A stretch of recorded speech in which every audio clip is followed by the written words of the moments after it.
Hello साथियों, कैसे हैं आप सभी। Hope so you are very well. आप सभी अच्छे होंगे। और जो है आज हम आपके सामने एक शुभारंभ करने जा रहे हैं जिसका नाम है दुखहर्ता शो। दुखहर्ता शो क्यों शुरू किया जा रहा है? तो दुखहर्ता शो इसलिए शुरू किया जा रहा है कि हमने एक ट्रस्ट की स्थापना की थी आज से आज से लगभग 15 दिन पहले, यानी 30 नवंबर 2025 को। तो आप सोच रहे होंगे कि हमने उस ट्रस्ट की जो स्थापना की तो वो क्यों की। आपके मन में ये सवाल आ रहा होगा कि उस ट्रस्ट की स्थापना क्यों की गई। तो दोस्तों, उस ट्रस्ट की स्थापना इसलिए की गई क्योंकि आज से लगभग 15 साल पहले किसी व्यक्ति ने एक जो है हुंकार भरते हुए और अपनी वाणी को विराम दे दिया। और उसकी जो वाणी थी वो जो है ऐसी भव्य वाणी थी कि जिसका गान नहीं किया जा सकता, जिसका बखान नहीं किया जा सकता। उसे सुना जा सकता है, समझा जा सकता है और जिया जा सकता है।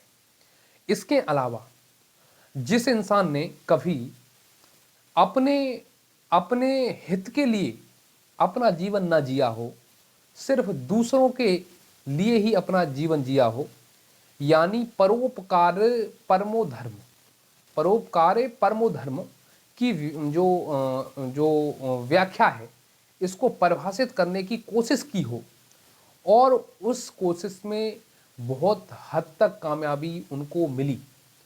और ऐसे परोपकारी, ऐसे महान इंसान का नाम है भाई श्री राजीव दीक्षित। दोस्तों, ये ऐसी शख्सियत हैं जिनका जितना गुणगान किया जाए उतना कम है, क्योंकि उन्होंने उन्होंने अपनी वेल सेटल लाइफ को छोड़कर, एक अच्छी ज़िंदगी को छोड़कर, देश की जो मुसीबतें थीं, जो देश की समस्याएं थीं, उनको गले लगाकर और उसको साथ लेकर एक मार्ग पर जो है एक दिशा तय की। अब ये बात कब की है? ये बात है आपकी, आप 1984 में जाएं तो एक हमारे भारत देश में एक स्टेट पड़ता है मध्य प्रदेश, और उसी में जो है एक राजधानी है, मध्य प्रदेश की राजधानी है जिसका नाम है भोपाल। और भोपाल में एक विदेशी कंपनी थी, कार्बोहाइड्रेट करके उसका नाम था, कार्बोहाइड्रेट। तो दोस्तों, उस कंपनी में एक ब्लास्ट हुआ और उस कंपनी में ब्लास्ट होने के बाद लगभग उसमें 2000 लोगों की मृत्यु हो गई। और वो जो जो त्रासदी हुई, जो गैस थी जिसका नाम था मिथाइल आइसोनाइट, उसके द्वारा जो है लोगों को जो है जो आसपास जहाँ लोग उस एरिया में रहते थे, दोस्तों, उनकी जो स्किन थी वो बहुत ज़्यादा इंजर्ड हो गई। इसके बाद इसके अलावा हुआ ये कि जो है बहुत सारे लोगों को वहाँ नपुंसकता का जो है प्रभाव देखने को मिला। तो ऐसे कुछ रीजन्स थे। तो दोस्तों, वहाँ से उनका जो है दिल हिल गया इस योजना को देखकर, उस मतलब घटना को देख करके। और वहाँ से उन्होंने इस मुहिम की जो है स्थापना की कि जो भारत में जो विदेशी कंपनियां हैं, ये कंपनियां जो अमेरिका की कंपनी थी, और अमेरिका की ऐसी हजारों कंपनियां जो हैं, लाखों कंपनियां जो हैं भारत में व्यापार कर रही हैं। सबसे पहले तो मैं आपको बता दूं कि जैसे हम जो है जितनी भी चीज़ें प्रोडक्ट यूज करते हैं, और जो आर्टिफिशियल प्रोजेक्ट जितने भी प्रोडक्ट हैं, और जो जैसे कि Coke Fanta Thums Up Pepsi जो है आप जो लोग पीते हैं, तो वो सारी चीज़ें ये सब जहर युक्त चीज़ें हैं। तो दोस्तों, उनका प्रचार प्रसार और उनको जो है उस विदेशी कंपनियों को, अमेरिकी कंपनियों को यहाँ से भगाने का काम जो है उन्होंने शुरू कर दिया। पहले तो इलाहाबाद यूनिवर्सिटी से उन्होंने जो है फिरोजाबाद से उन्होंने जो है अपनी पढ़ाई पूरी करने के बाद, और वो जो है उन्होंने इलाहाबाद में बीटेक किया। इलाहाबाद यूनिवर्सिटी से, और उसके बाद में कानपुर आईआईटी से जो है उन्होंने एमटेक किया। लेकिन एमटेक की पढ़ाई जो है उन्होंने पूरी नहीं कर पाई। 1 साल पहले ही, जैसे 2 साल का होता था एमटेक, तो उसमें से 1 साल पहले ही उन्हें रिसर्च का प्रोजेक्ट मिल गया, तो वो दोस्तों फ्रांस चले गए और वहाँ पर रिसर्च प्रोजेक्ट में उन्होंने काफ़ी दिन काम किया। उसको काम करते करते उन्हें कुछ चीज़ें वहाँ पर रियलाइज हुई, जैसे महात्मा गांधी को साउथ अफ्रीका में हुई थी। जिस तरह से उन्होंने जो है आपने देखा होगा कि वहाँ पर जो है लोगों ने उनको जो है जो समस्याएं सामना करना पड़ा। तो ऐसे ही ठीक एक बार गांधी जी हम इंग्लैंड भी गए थे, तो वहाँ पर क्या है कि अंग्रेज़ों ने उनके साथ रंग भेद की जो नीति अपनाई। तो ऐसा बहुत सारी जो चीज़ें हैं, फॉर एग्जांपल समझाने के लिए मैं आपको दे रहा हूँ। तो ठीक ऐसे ही उन्हें भी रियलाइजेशन हुआ वहाँ पर। तो उन्होंने जो है देश की जो है सेवा करने का एक अवसर चुना। तो दोस्तों उसी समय की बात है जब 1984 में मिथाइल आइसोनाइट का जो वो सिस्टम हुआ था। उसके बाद में उन्होंने काम तो किया, लेकिन उनका मन लगा नहीं और पूरी तरीके से वो जो है अपने घर आए 1992 में अपनी शिक्षा और रिसर्च का प्रोजेक्ट पूरा करने के बाद। और जो है वहाँ पर जो है उन्होंने क्या किया कि उन्होंने जो है कहाँ पर 1992 में जो है अपना मिशन आज़ादी बचाओ आंदोलन जो है शुरू कर दिया। अब उस मिशन को शुरू करते हुए ही वो पूरे देश में दहाड़ते थे, व्याख्यान देते थे, और उन्होंने धीरे धीरे जो है वहाँ गुजरात में जो है सेवाग्राम से उन्होंने जो है अपना आंदोलन शुरू किया था। तो वहीं से जो है और भी लोग जुड़े, और जहाँ जहाँ जाते थे वहाँ लोग जुड़ते थे। तो ऐसे करके उनकी 10-12 लोगों की टीम बनी। उसके बाद ट्रस्ट बना। ट्रस्ट के बाद में फिर जो है दोस्तों आगे कारवां बनता गया। फिर कुछ दिनों बाद ऐसे ही चलता रहा। उसके बाद में एक उन्होंने 2007 में जो है एक संगठन बनाया जिसका नाम था भारत स्वाभिमान, जो 2014 की जो चुनाव की रणनीतियाँ थीं उनको देखकर बनाया गया था। तो ऐसी तमाम बातें जो बाबा रामदेव के साथ जो है उन्होंने काफ़ी दिन जो है संस्कार और आस्था भजन और आस्था पर जो है प्रवचन दिए। तो दोस्तों उनका मेन मोटो यही था। जो उनका मोटो था वो पूरा नहीं हो पाया, जो उनके लक्ष्य थे वो पूरे नहीं हो पाए, जो वो करना चाहते थे वो पूरा नहीं हो पाया कार्य। लेकिन वो कार्य अगर हो जाए तो भारत फिर से सोने की चिड़िया बनने के लिए कोई रोक नहीं सकता। विश्व गुरु 2047 में क्या, अगर 10 साल में ये काम पूरा हो जाता है तो 2040 में ही, 2035 में ही भारत जो है विश्व गुरु या सोने की चिड़िया बन जाएगा। लेकिन सबसे बड़ी प्रॉब्लम यहाँ पर क्या आती है, सबसे बड़ी प्रॉब्लम आज की डेट में क्या आ रही है, सबसे बड़ी प्रॉब्लम ये है कि जो है जो गरीब है, आज जो सरकार है हमारी, जो भी सरकार है बीजेपी की, तो उनका लक्ष्य एक ही है कि इस सरकार में जो है क्या है कि जो गरीब लोग हैं, जो गरीब तबके के लोग हैं, जो लोअर मिडिल क्लास लोग हैं, उनको क्या है ये सब चूरन चटनी बांट रहे हैं। जिसमें आपको जैसे राशन दे दिया जा रहा है, आपको किसानों को जो है 6,000 रुपये जो जो किस्त आती है, जो 2,000 यानी 500 रुपये महीने के हिसाब से, वो जो है दे दी जा रही है, जो सम्मान निधि बोलते हैं, किसान सम्मान निधि योजना के तहत। इसके अलावा आपने देखा होगा कि राशन के अलावा बीजेपी कुछ ऐसे चूरन चटनी देती रहती है जिससे लोग कुछ बोल ना पाएँ।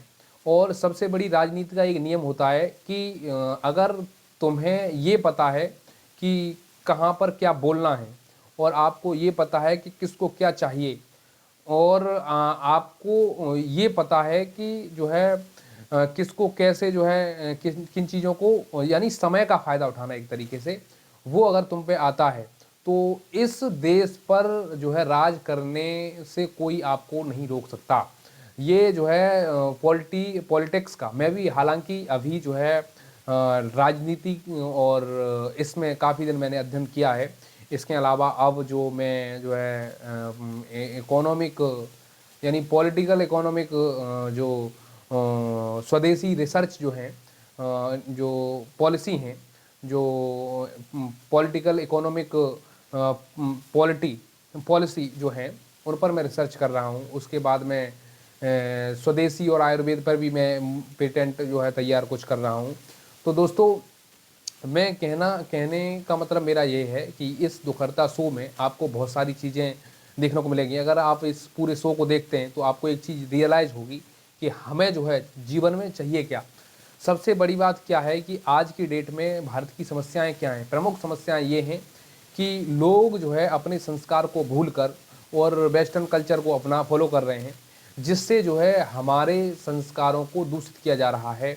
हमारे पहनावे बदल रहे हैं, हमारे बोलचाल का तरीका बदल रहा है, हम अपनी भाषा संस्कृति को छोड़कर दूसरों की भाषा संस्कृति में कार्य कर रहे हैं। सभी कार्य क्षेत्र उसी हिसाब से सेटअप किए जा रहे हैं जिस तरीके से विदेशों में होते हैं। इसके अलावा आपको देखने को मिलेगा कि हमारा जो कृषि है, सबसे बड़ी मेन रीज़न यही है, कृषि है। तो कृषि का सीन क्या है कि कृषि जो है डेली बेसिस पर जो है हमारी मिट्टी को फर्टिलाइजर्स और यूरिया, डीएपी, कीटनाशक जो होते हैं इनके द्वारा ख़राब किया जा रहा है। ख़राब क्यों किया जा रहा है कि दोस्तों पहले जो है हमारे यहाँ ऑर्गेनिक खेती हुआ करती थी। ऑर्गेनिक खुद खेती में क्या हुआ करता था दोस्तों कि ऑर्गेनिक खेती में जो है जो केमिकल्स जो थे इनकी मात्राएं जो है बिल्कुल नहीं यूज किए जाती थी, और मिट्टी में हमारा जो खाद होता था वो गोबर का खाद बनाकर जो है डाला जाता था।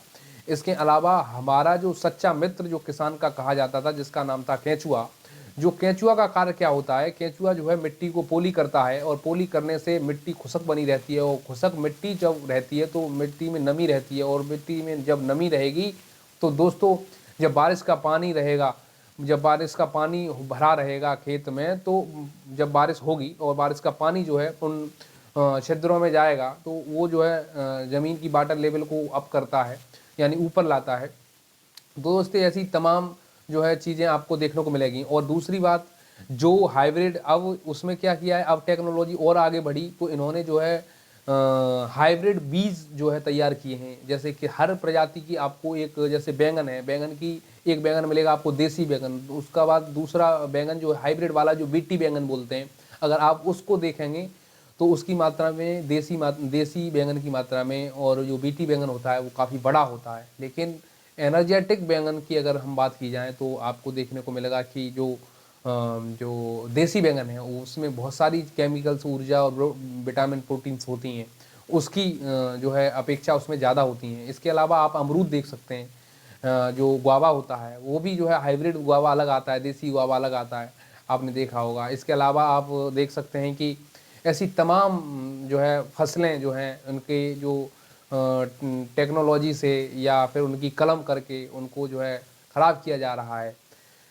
और आप देखते हैं बीज जो है, गेहूं का बीज हो या आलू का बीज हो, सब में जो है हाइब्रिड जो है बीज आजकल जो है ज़्यादा चल रहा है। लेकिन देसी जो होता है, देसी में जो है बहुत सारी चीज़ें, बहुत सारी विटामिन, प्रोटीन्स जो है ज़्यादा होती हैं। आज की डेट में मुझे तो लग रहा है ये बहुत बड़ी चिंता बनने वाली है कि आगे आने वाले समय में लोग जो है देसी को जो है ढूंढेंगे और वो दवा के रूप में जो है लोगों को मिलेगा।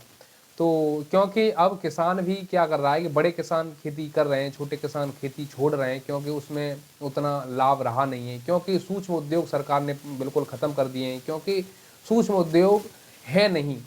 अब जिससे कि उद्योग प्लस खेती, या जिसके पास कम खेती है और उसके साथ में उद्योग जुड़ा हुआ है, तो जो है व्यक्ति वहाँ पर गाँव में अपना जो है अपना जीवन यापन कर सकता है। लेकिन सीन क्या होता है कि गाँव में क्या होता है कि खेती भी कम होती है और कोई उद्योग होता नहीं है, तो लोगों को बड़ी दिक्कतें आती हैं गांव में जीवन यापन करने में, क्योंकि खर्चा ज़्यादा है, आमदनी कम होती है। और किसानों की जो सूक्ष्म किसान हैं, जो छोटा किसान है, सीमांत किसान है, उसके पास उतना जो है उतनी मात्रा में फसल भी नहीं होती, बल्क मात्रा में नहीं होती, जिससे वो अपनी पूरे घर के जो है सुख साधनों से जो है अपना जीवन यापन कर पाए। ऐसी तमाम समस्याएं देश की हैं। अब मैंने तो आपको कृषि के तबके पे लिया है, क्योंकि कृषि को मैं अच्छे से भलीभांति इसलिए जानता हूँ कि मैं भी एक किसान परिवार से जो है बिलोंग करता हूँ। इसके अलावा मैं आपको दूसरी समस्या बताना चाहूँगा, शिक्षा की प्रॉब्लम्स है भारत में। शिक्षा हमारी बहुत ज़्यादा दूषित हो चुकी है, क्योंकि अब जो है जो माँ बाप जो है जो अपनी किसी भी तरीके से, यानी पैसों की वजह से मान लीजिए, या अपनी जो है आपने देखा होगा कि एक सरकारी मास्टर का मैं एग्जांपल लूं तो सरकारी मास्टर नौकरी, अगर मैं किसी भी एग्जांपल को लूं तो सरकारी मास्टर सरकारी नौकरी तो करना चाहता है, लेकिन अगर उससे पूछो कि अपने बच्चों को क्या सरकारी स्कूल में पढ़ाना चाहते हैं, तो वो अपने बच्चों को प्राइवेट स्कूल में पढ़ाता है। तो आप देखते हैं कि शिक्षा का स्तर क्या है, यानी सरकार का खा तो रहा है लेकिन सरकारी स्कूल में अपने बच्चों को पढ़ाना नहीं चाहता है। वो जो है किसी ऐसे कॉन्वेंट स्कूल में पढ़ा रहा है, किसी ऐसी मॉन्टेसोरी में पढ़ा रहा है, किसी ऐसे इंग्लिश मीडियम स्कूल में पढ़ा रहा है, किसी ऐसे सीबीएसई बोर्ड में पढ़ा रहा है, जिससे जिससे कि उसका बच्चा इंग्लिश बस बोलना सीख जाए। लेकिन ये जो है भारत की समस्याएं बढ़ती जा रही हैं। आपने देखा होगा बहुत टाइम से टीचर की वैकेंसी नहीं आ रही है। क्यों नहीं आ रही है? क्योंकि बच्चे सब जो है प्राइवेट स्कूल में जो है ट्रांसफ़र हो रहे हैं। लेकिन जो है क्योंकि सरकारी स्कूल में बच्चा सैलरी 1 लाख कमाने वाला वो टीचर अपने बच्चों को प्राइवेट स्कूल में डाल रहा है, जहाँ की 1 लाख डोनेशन पहले दिया जाता है, 4-5 हज़ार महीने की फीस जाती है। तो आप देख सकते हैं कि देश का हाल क्या हो रहा है, शिक्षा कहाँ तक जो है कितनी बिगड़ती जा रही है। तो ये एक शिक्षा का पहलू है। तो इसीलिए उनका कहना था कि और आज भी इस चीज़ की बहुत ज़्यादा ज़रूरत है। आने वाले समय में ये एक चिंता बन जाएगी। अभी भी चिंता बनी हुई है। जो गरीब लोग हैं वो प्राइमरी में भी बच्चे मुश्किल से पढ़ा पाते हैं, क्योंकि वहाँ पर खाने को कहाँ से आएगा। तो बच्चे बोतल बीनते हुए मैंने देखे हैं। बोतल बीन के अपना जो प्लास्टिक की बोतलें बीनते हैं, जो पेप्सी एप्सी की जो जो खाली बोतलें होती हैं उनका जो पानी वानी की, तो उनको क्या है कि उनको बेच के 50-100 रुपये जो मिलते हैं उससे उनकी दिनचर्या खाने पीने की चलती है। तो अब जब छोटे से ही बच्चा इस काम को करने में लगा दिया जाएगा, जो कि झोंपड़ियों में उनके माँ बाप यहाँ सिटी में रह रहे हैं, तो फिर अब वो कैसे पढ़ पाएगा? उसका तो पढ़ने का सौभाग्य ही मतलब ख़त्म हो गया। तो देश की चिंताएं कोई सुनना नहीं चाहता। ये जो लूटखोर नेता हैं वो सब अपने लूटने में लगे हुए हैं। उनके बच्चे जो हैं विदेश में पढ़ते हैं। आपने देखा होगा कि जितने भी बड़े बड़े नेता हैं सब अपने बच्चों को विदेश में पढ़ाते हैं, लेकिन यहाँ पर जो है खाते देश का हैं, खाते देश का हैं, देश को लूटते हैं, समझ रहे हैं ना। लेकिन अपने बच्चों को कहाँ विदेश में पढ़ाते हैं, जबकि गरीब आदमी को ना तो खाना नसीब हो पा रहा है, ना जो है शिक्षा नसीब हो पा रही है। अब जब खाना अच्छा नहीं होगा, जब आपका शिक्षा अच्छी नहीं होगी, तो जब मेन चीज़ क्या है कि शिक्षा बाद में है, पहले खाना है, स्वास्थ्य है आपका। तो स्वास्थ्य पे मैं बात करना चाहूँगा। स्वास्थ्य बहुत ही चिंता भरी चीज़ है। स्वास्थ्य में क्या है, आपने देखा होगा कि एलोपैथी से निखालस या जो केमिकल्स हैं उन पे डिपेंड हो गया आदमी को। अगर बुखार भी आया तो कोई ऐसा नुस्खा नहीं अपनाता जिससे कि जो है चीज़ें सही हो जाएं। लेकिन सबसे पहले मेन चीज़ यही है कि पहले आहार शुद्ध हो, उसके बाद में स्वास्थ्य सही होगा, स्वास्थ्य के बाद में फिर माइंडसेट सही होगा तो शिक्षा अच्छी होगी, और जब शिक्षा अच्छी होगी तब इस देश में जो है आगे कल्याणकारी जो योजनाएं हैं, जो कल्याण देश का सोचा जा सकेगा। क्योंकि सबसे ज़्यादा जो ज़रूरी चीज़ें हैं, सबसे पहली चीज़ जो है भारत की वो है आहार, यानी खाएगा। उसके बाद में फिर स्वास्थ्य, जैसे खराब खाएगा तो उसके लिए स्वास्थ्य उसका खराब होगा, तो जब खराब स्वास्थ्य होगा तो उसको मेडिसिन की ज़रूरत होगी। तो अब जो है हम चाहते हैं कि आयुर्वेद जो है उसको उसकी जो है भारत में उसका जो है ज़्यादा से ज़्यादा विकास हो, ज़्यादा से ज़्यादा डेवलपमेंट हो, ज़्यादा से ज़्यादा चीज़ें उसकी बढ़ें। और क्योंकि आयुर्वेद एलोपैथी की तुलना में बहुत ज़्यादा सस्ता है, लेकिन एलोपैथी जो है एक जो चीज़ है, जो एक गोली अगर आप टैबलेट भी लेने जाते हैं तो कोई भी टैबलेट जो है 10 रुपये से कम नहीं आती, लेकिन बनने में अगर उसको हिसाब लगाया जाए तो मात्र मात्र मात्र 2-5 पैसे में एक टैबलेट बनकर तैयार होती है। और वो जब मार्केट में आती है तो वही जो टैबलेट है वो कितने की बिकती है? वो 10 रुपये की बिकती है। यानी 5 पैसे की चीज़ अगर 10 रुपये में बिक रही है तो आप सोच सकते हैं कि उसका मतलब सिस्टम क्या है। तो इस तरह की चीज़ें आपको देखने को मिलेंगी। मैं तो कहूँगा ज़्यादा से ज़्यादा आप सपोर्ट करें, ताकि ये देश की चिंताएँ व्यथाएँ हैं ये कम हों। ये दुखहर्ता शो इसीलिए चलाया जा रहा है, और आगे आने वाले समय में इस शो के द्वारा आपको स्वदेशी जो चीज़ें हैं, जो आयुर्वेद है, उसके लिए आपको कैसे अपना इलाज घर पर करना है, वो सारी चीज़ें आपको बताई जाएँगी। क्योंकि रिसर्च में मैं सारी चीज़ें इन्हें फॉलो कर रहा हूँ। रिसर्च मेरी जो डिग्री है वो भी इसी में मैं डिग्री अब ले रहा हूँ। आगे आने वाले टाइम में हो सकता है मेरे द्वारा आपको बहुत सारी चीज़ें जो है मिलेंगी, आपको बहुत कुछ लाभ होने वाले हैं। क्योंकि वो बहुत ज़्यादा मैं कह रहा हूँ भाग्यशाली होते हैं वो लोग जो अपने माँ बाप के सपनों को पूरा कर पाते हैं। लेकिन मैं एक ही बात कहना चाहूँगा, 100 की एक ही बात कहना चाहूँगा कि वो सौभाग्यशाली लोग होते हैं जो दूसरों के दुखों को दूर कर पाते हैं, जो दूसरों के दुखों को दूर करने की हिम्मत कर पाते हैं। क्योंकि आजकल इतना आदमी गिर चुका है कि अपने स्वार्थ के लिए लोग 10-10 पैसे पे अपना ईमान डगा देते हैं। तो दोस्तों उसी पीरियड में मैं आगे बढ़ना चाहता हूँ और मैं आप सभी का ज़्यादा से ज़्यादा तन मन धन जितना भी जो जैसे भी बन सकेगा पूरी ताकत लगाकर मैं आपके लिए जीना चाहता हूँ, इस देश के लिए जीना चाहता हूँ। तो आप मेरा सपोर्ट करें और मैं आगे आने वाले समय में इस बात की प्रॉमिस करता हूँ कि जो भी हमारे गुरुदेव के जो लक्ष्य थे, आदर्श गुरु के जो लक्ष्य थे और हमारे भाई श्री राजीव दीक्षित जी के जो लक्ष्य थे और भारत के कल्याण के लिए जो भी कार्य उचित होगा, सही होगा, मैं उस कार्य को करूँगा, चाहे उसके लिए मुझे कोई रोक नहीं सकता। और दूसरी बात ये है कि हम मुझे ना किसी पॉलिटिकल पार्टी से मतलब है, ना आपका मुझे कभी राजनीति में जाने का कभी कोई जो है इरादा है नहीं। दूसरी बात ये भी मैं आपको बता दूं कि ना आपका मुझे नोट चाहिए, ना आपका वोट चाहिए, मुझे आपका चाहिए तो सिर्फ सपोर्ट चाहिए।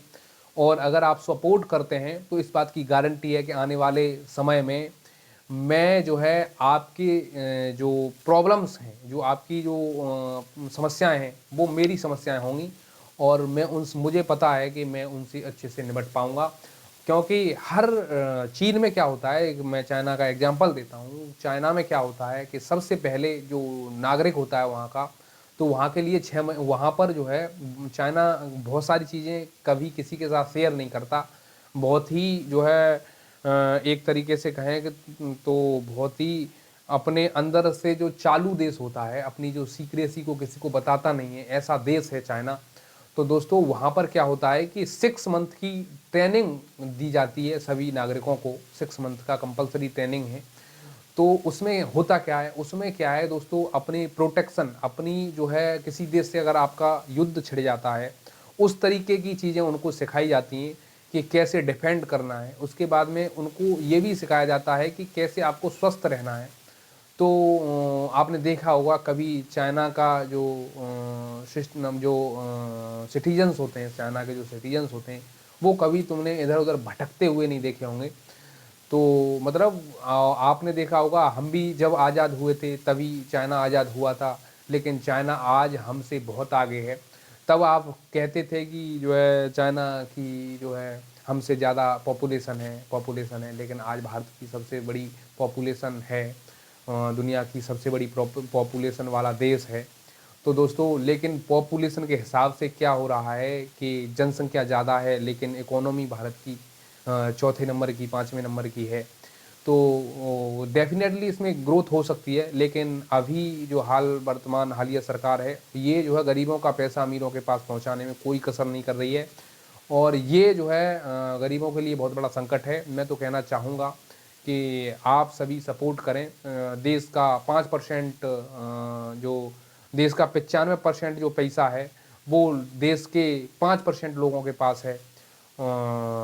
और जो देश में 1% लोग जो हैं वही लोग हैं जो देश के 95% जो देश देश के 1% लोग ऐसे हैं जो देश का 95% पूंजी को अपने पास रख रहे हैं। और इसके अलावा देश के 60 से 70% लोग ऐसे हैं जो जो है देश की 40% इकोनॉमी को अपने पास रख रहे हैं और संपत्ति उनके पास है। लेकिन देश के 3 से 4% जो है जो इकोनॉमी है देश की, 3 से 4% ओनली इकोनॉमी जो है, वो जो संपत्ति है वो 50 देश के 50% लोगों के पास है। तो समझ सकते हैं आप, जो 50% लोग हैं उनके पास ओनली 3% संपत्ति है भारत की। तो अब आप समझ सकते हैं कि कितनी जो है हमारी जो है गरीबी का हाल कितना बुरा है। तो आप देख सकते हैं तभी इसी वजह से बेरोज़गारी नहीं हो पा रही है। मेरा सबसे बड़ा यही कंसर्न रहेगा कि भारत में सबसे पहले स्वास्थ्य अच्छा हो, सबसे पहले स्वास्थ्य अच्छा हो। उस स्वास्थ्य जब अच्छा होगा जब आहार अच्छा होगा, तो उससे पहले कृषि अच्छी हो। तो कृषि अच्छी होगी तो वहाँ से जो है विदाउट केमिकल्स चीज़ें हमारे पास खाने को मिलेंगी हमें। तो बहुत सारे गणितज्ञ तो ये कहते हैं, बहुत सारे विद्वान ये कहते हैं कि आगे आने वाले समय में अगर ऐसा ही रहा तो अच्छा खाना जो है बहुत पैसे वालों को ही नसीब हो पाएगा, जिनके पास खुद के फार्म हाउस होंगे। और आपने अभी भी देखा होगा जिनके जो पैसे वाले लोग हैं उनके अलग अलग फार्म हाउस हैं और वो जो है खुद की जैविक खेती करते हैं और उसी खेती का खाना खाते हैं। आपने देखा होगा महेंद्र सिंह धोनी देख सकते हैं आप, जो अभी धर्मेंद्र एक्सपायर हो गए उनको देख सकते हैं, जो बॉलीवुड अभिनेता धर्मेंद्र थे उनका खुद का फार्म हाउस है। आपने देखा होगा एक नाना पाटेकर जो है जो नाना पाटेकर जो है बॉलीवुड एक्टर थे, उनका आपने देखा होगा कि वो जो है कहाँ पर रहते हैं, तो वो जो है गांव में बिलोंग करते हैं, गांव में ही उन्होंने अपना खेती बना रखी है और गांव की लाइफ को बहुत ज़्यादा पसंद करते हैं। और उनके आप इंटरव्यू देखेंगे तो आप हिल जाएंगे, मतलब बहुत सारी चीज़ें उन्होंने बताई हैं। तो मेरा कंसर्न यही है कि आने वाले समय में अगर ऐसा सीन चल रहा है तो अब उन लोगों के पास तो पैसा है, लेकिन गरीब आदमी तो कैसी भी उल्टी सीधी रोटी खाता है और उल्टी सीधी रोटी खाने से फिर उल्टी सीधी बीमारियां होती हैं, उल्टी सीधी बीमारियां होने से फिर उल्टी सीधी दवाएं ली जाती हैं उनके द्वारा, और कभी कभी तो नंबर भी नहीं आता उनको, दवाओं के अभाव में लोग मैंने मरते देखे हैं। आप एम्स के सामने भारत का जो सबसे जो कहा जाता है कि सबसे बेहतरीन जो इलाज होता है वो एम्स में होता है, दिल्ली के एम्स में। तो दोस्तों वहाँ पर लाइनें लगती हैं, आप लाइन में एक बार लग जाएंगे तो मुझे लगता है कि फिर मतलब आपको रोना आ जाएगा कि देश की हालत क्या है। आप बीमार हो जाएं तो आपको दवा मिलना मुश्किल हो जाएगी। तो मेरा कहना यही है कि सबसे पहले जो हमारे जो बुजुर्ग कह गए हैं, जो हमारे पूज्य भाई श्री कह गए हैं, उनकी बात को फॉलो करें। और कल से दुखहर्ता सेशन आएगा और डेली बेसिस पे आपको जानकारी से अवेयरनेस कराया जाएगा। तो मैं ऐसी ही चीज़ें आपके सामने शेयर करूँगा, आपसे शेयर करूँगा जो आपके कल्याण के लिए होंगी, भारत के कल्याण के लिए होंगी, देश के कल्याण के लिए होंगी। तो फिर हम मिलते रहेंगे आपसे। और अगर आप हमारे व्याख्यान को अगर करवाना चाहते हैं अपने क्षेत्र में, अपने गांव में, अपने किसी क्षेत्र में, वैसे तो मैं घूमता रहता हूं, अभी भी उज्जैन में जो है कुछ लोगों से मिलने के लिए वहाँ कुछ गाँवों का जो है घूमने का अवसर मिला। तो ऐसे ही मैं जाता रहता हूँ। तो आप भी जो है अगर आप मुझसे जुड़ना चाहते हैं या आप मुझे अपने गांव में बुलाना चाहते हैं तो दोस्तों आप हमें मैसेज करें। हमारे कॉल नंबर जो है मैं आपको बता दे रहा हूँ, 7017378210। इस नंबर पर कॉल करें, मैसेज करें। तो दोस्तों आपको हमारी अपॉइंटमेंट ज़रूर मिलेगी और हम आपके गांव में जल्द से जल्द आकर आपकी समस्याओं से जो है आपको निदान और निपटान कराने की कोशिश करेंगे। तो अब इसमें आपको जो है फ्रंट पे आपको एक साइड में ग्रुप का जो व्हाट्सअप है उसको उस पर मैसेज करने के लिए आ रहा होगा, आपने देखा होगा थंबनेल पर, और दूसरी साइड आ रहा है आपको जो है यूपीआई का। तो आप हमें 1191 जो भी 112151 101 जो भी आपकी जितना सहयोग बन पाए आप हमारा सहयोग कर सकते हैं। जो है आपके लिए जो है आपके देश के कल्याण के लिए जो है ये जो है चीज़ें आगे यूटिलाइज की जाएंगी, जिससे जो है आपकी जो चीज़ें हैं वो बहुत ज़्यादा सरल और आप तक सारी सेवाएं पहुंचाने के लिए ये जो है चीज़ें आगे जुटाई जाएंगी। और ये जो है ये मानिए कि आप सरकार से ज़्यादा इधर विश्वास करें। सरकार एक बार को फेल हो सकती है, लेकिन ये आपका जो राजीव भाई का सपना है ये कभी फेल नहीं होगा। ये हमेशा ये मैं बता रहा हूँ आपको, सरकार ने लक्ष्य अमृत काल घोषित किया है 2047 में विश्व गुरु बनाने का, लेकिन उससे पहले हम जो है सरकार को ये बता देंगे कि मतलब आप विश्व गुरु किस तरीके से बना रहे हैं हमें नहीं पता, लेकिन हम विश्व गुरु बनने के लिए खुद सक्षम तैयार हैं 100% तरीके से। तो आप हमारा साथ दें, हम आपके साथ हैं। और फिर इस वीडियो को यहीं तक रखते हैं। और दोस्तों हमारी जो लाइव है उसमें डेली जुड़ें और ज़्यादा से ज़्यादा सहयोग करें। और हमें कोई व्यापार नहीं करना, ना आपसे वोट चाहिए, ना कोई मतलब हमें कोई जो है स्वार्थ है, सिर्फ परमार्थ है, सिर्फ परोपकार करना है। और परोपकार ही सबसे बड़ा धर्म है, यही हमें जानते हैं और इसी के द्वारा हमें मोक्ष मिलेगा, ये हमारे गुरुदेव हमें सिखा कर गए हैं। तो आगे कल मैं जो है आपके साथ ब्लड प्रेशर के बारे में चर्चा करूंगा कि ब्लड प्रेशर के लिए जो जो बीपी के मरीज हैं तो लो और हाई यानी लो और हाई के लिए क्या करना है आपको, कैसे कैसे दवाएं, कौन कौन सी दवाओं से आपका सही हो सकता है। आयुर्वेदिक 100% आयुर्वेदिक से आपको रिजल्ट मिलेगा। तो कल हम उन्हीं पर चर्चा करेंगे। तो इस वीडियो को यहीं पे रखते हैं, फिर मिलते हैं आपके साथ नेक्स्ट वीडियो में। तब तक के लिए bye bye, take care, thank you all the best.